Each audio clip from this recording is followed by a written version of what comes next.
Hi, this is Sunday, I think September. The first thing I just want to show you is, as you may have known, I've been trying to promote the Bretton Woods World Economic Peace Treaty for a number of years now. And here we see the Financial Times. Now, I went into Salisbury Library to try and get a copy of this, but they only keep it for a certain amount of time. It is because of the fact that from carrying it around in my history books and things and showing it to people, it has here got a little bit damaged. But you can see here, EU accuses 8 banks of rigging 7 trillion Eurozone bond market. Now, unfortunately, it has got a little bit damaged in places, but you can see the article a little bit there. And the interesting thing about this article, of course, is that were the World Economic Peace Treaty of Bretton Woods being kept to, this wouldn't just be allowed to happen because it's massive speculation on currencies. And I think we can see that because here it does say there is also a probe underway into the manipulation of foreign exchange rates by 8 banks: UBS, Royal Bank of Scotland, JP Morgan Chase, Citigroup, Barclays, HSBC, and 2 others. And these are mainly British banks. I think you'll find it does say in there something about since 2013, Brussels has fined 7 banks 1.3 billion. That's with 9 zeros, so that's 300 million. So it's 1 with 9, so yeah, 1,300 million for manipulation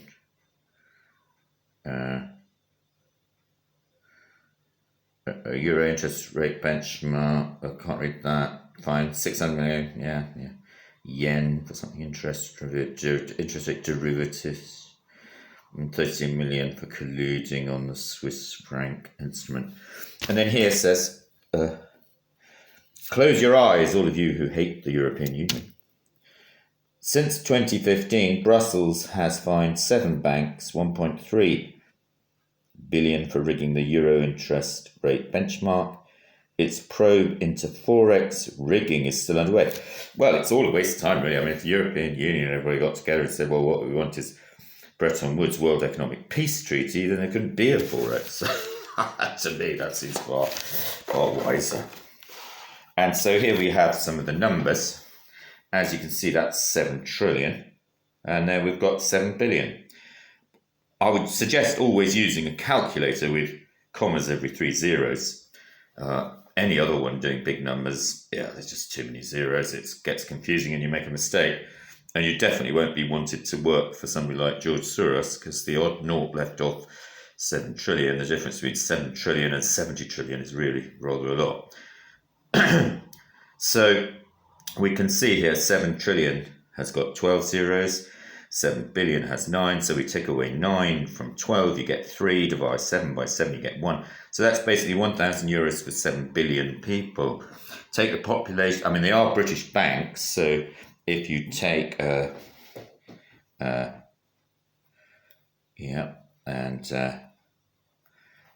Credit Suisse, Deutsche Bank, Credit Agricole, those aren't British banks, but if you would say that relate this amount of money to the British population, which is 70 million, that's only 7 zeros. If you divide that by the 7 trillion, you're getting 100,000 euros. Even if it's only a very small amount of that, I mean, even if it's only 1,000 euros for every man, woman, and child in Britain, really it should be in local communities and for local businesses to borrow in local banks.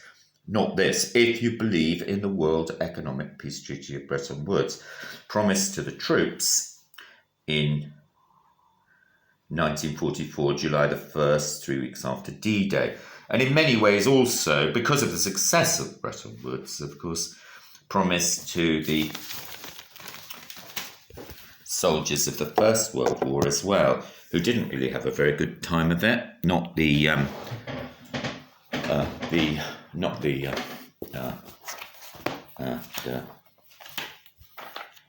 Any of them, really. The Americans did okay until, of course, we got the Wall Street crash, which was actually predicted in some ways after the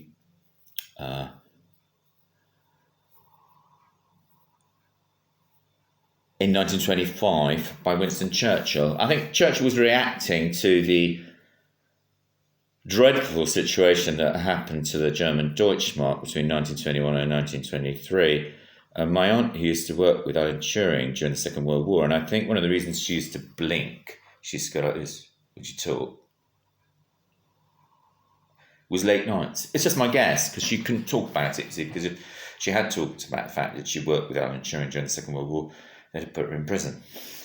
But the reason why she could work with him was because of the fact that she spoke excellent German extremely slowly. In fact, she always spoke all of her languages very slowly, and any girl who would have been to school and been taught by my aunt at a school near Oxford somewhere, they would probably remember her for talking extremely slowly. And you probably never realised that actually one of the reasons for it and all the blinking was because during the Second World War, she helped create a situation where we could have a really good time for about 20 years, and which most of the wealth today is actually built on.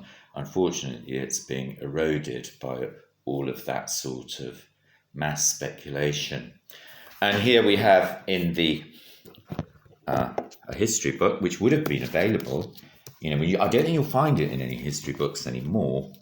Odden's History of the Second World War. So that's a school book, really. 1951 it is, I think. Anyway, plans for the proposals for an international bank for reconstruction and development. I think I'll just show you here the date of it, just so that you can see. Volume 2, different contributors. I think this is a great picture of Churchill. It shows that actually he was the sort of person who, I can't really see many politicians doing it now. I mean, you can see here that he's actually, this picture taken on the 25th of March 1945, 6 weeks before the unconditional surrender of Germany, shows him landing on the east bank of the Rhine a few hours after the opening of the Allied final assault on the enemy's homeland. Now, they still did have jets and things in those days, so it wasn't a particularly safe thing to do. Adolf would have been jolly pleased if he'd heard that Churchill had been mown down by some sort of a bomb or an airplane, one of their jets. I think he still had those jets. They just got some really good jets at that time. If one had shot down the beach and got him, I think he would have got the pilot of that would have got a lot of arm crosses. Anyway, so I think, though, that it was towards the end of the war, he wasn't really quite so important then. Ultra obviously still was important, but he did the same thing in the First World War. He went into the trenches, but for months. And I think that just shows that this guy really did, for his soldiers anyway, in the First World War, I think he really wanted in 1925 to actually fulfill this promise of a home fit for heroes. And in Parliament, trying to get the stabilisation of currencies via the gold standard, which he's criticised for, but I personally feel, well, it's rather like a football match. You want to play with just one ball, but everybody comes along with their own ball and starts kicking them all around and moving the goalposts. You can't really criticise the person who actually just wants to play with one football and have stable goalposts that don't move. So anyway, we can see how I didn't manage to tell you the 1951, I think it is. Oh yeah, there we are. Copyright. First published 1951. Okay, so you can see this is a standard school book that would have been available for children. to learn about the Second World War. And anyway, in 1925, Churchill said, trying to, I think, get the Home for Heroes for his men who'd stood in the trenches with, incidentally, really caring about their feet. Because even at the Battle of the Bulge, the Americans suffered a lot from just not having good feet, And I think also Napoleon, funnily enough, on his first Italian campaign, he didn't buy new guns. Instead, he bought boots for his soldiers. Hobbling around with, unable to stand up properly, whatever weapon you've got, you're going to be pretty useless. And you're not going to be able to march very quickly anywhere. So, plans for in this book. The proposal for an international bank for reconstruction and development had a more favourable reception. An act giving effect to the agreement was not passed in the United Kingdom until the 20th of December 1945. So that just shows that this was almost certainly in Parliament discussed for a long time.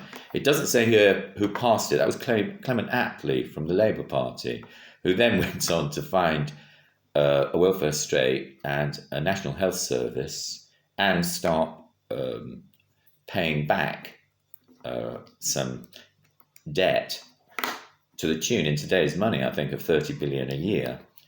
And it's very strange because the whole of Europe was absolutely smashed to pieces. And I mean, even Southampton, towns, London had been devastated. And yet here they are rebuilding Europe. There are 45 million refugees in Europe. And somehow they're managing to do all of this,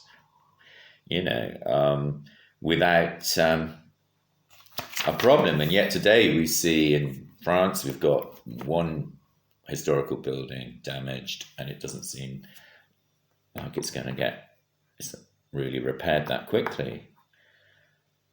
And the amount of historical buildings they had to repair all over Europe, that's phenomenal. I mean, I think there are towns and cities like Hamburg, Cologne that were, you'd be lucky to find 1 or 2 houses standing. And there's a story about of a British prisoner of war. I think it was in Dresden, just watching people, due to the heat, just being incinerated and turning to a pile of ash in front of their eyes, and that it was actually more powerful, these bombs, actually, than the bombs that dropped on Hiroshima and Nagasaki and their effect, these 1,000 bomber raids. So we don't want that again. But, of course, thermonuclear weapons are 1,000 times more powerful than Hiroshima. So I think we should take peace treaties extremely seriously. The proposers of the International Monetary Fund were for the promotion of international monetary cooperation, of stable currencies, of the removal of foreign exchange restrictions, and of mutual confidence between countries in one another's currencies. At a similar meeting at Dumbarton Oaks in October 1944, proposals were formulated for the formation of a United Nations organization. So basically, more important than the United Nations is a conference to get the stabilization of currencies. That's the way I read it anyway. On the 30th of November, an important announcement was made on the conclusion of a new Lend-Lease agreement between the United States and Great Britain to cover the period to the end of the war with Japan, though reduced after the conclusion of war with Germany. Reverse Lend-Lease was also to continue a contribution by Britain in the form of labour on airfields, housing, and the provision of certain munitions to US forces in the UK. These sums were larger than many Americans realised. In making this announcement, Mr. Stettinius, the US Secretary of State, made generous reference to the privations of British people during 5 years of war. So, that's that book there. It's a history book, and we don't really have it in our history books today, and I think it's very sad, very, very sad indeed, because it would mean that 7 trillion wasn't being sloshed about, and not 5 trillion to 7 trillion every day being moved on currencies, and that works out, I think, at about roughly $1,000 for every man, woman and child on the planet against the World Economic Peace Treaty. And Churchill actually does talk about in his book, and I think this is the best way to understand Churchill. I think a very good one, I put it on my site actually, is what Peter O'Toole says about Churchill. A warrior who describes him, and I think he was a warrior. I think the sad thing was he tended towards too much at the end of the war to the chivalrous and not really telling everybody. But it wasn't only him. I mean, there's a whole world of world leaders that didn't really say how brilliant the stabilisation of currencies was and how maybe we should have a day's holiday for every country in the world. I mean, if you go back, for instance, to thinking this is the Free Polish government, for Polish people today and for people from the east of Europe who went underneath Stalinism after the Iron Curtain has descended over Europe, it's a freedom that they have never had. They've never experienced a world where they've been able to grow their economies with the stabilisation of currencies promised to their troops during the Second World War. And I think that is a serious sadness, And strangely enough, Stalin was the only person not really to agree to the Bretton Woods stabilisation of currencies. And I think you can see why, because he knew that the biggest thorn in the side of capitalism is these vast speculations. And Nixon, and you can see this on the Nixon shock video, he says, and who are the gainers? Not the working man, not the real creators of wealth, but the international currency speculators who thrive on crisis and cause crisis. I think he's slightly worried when he says cause crisis, but I do have a feeling, I don't know, that these words come out of the Bretton Woods World Economic Peace Treaty.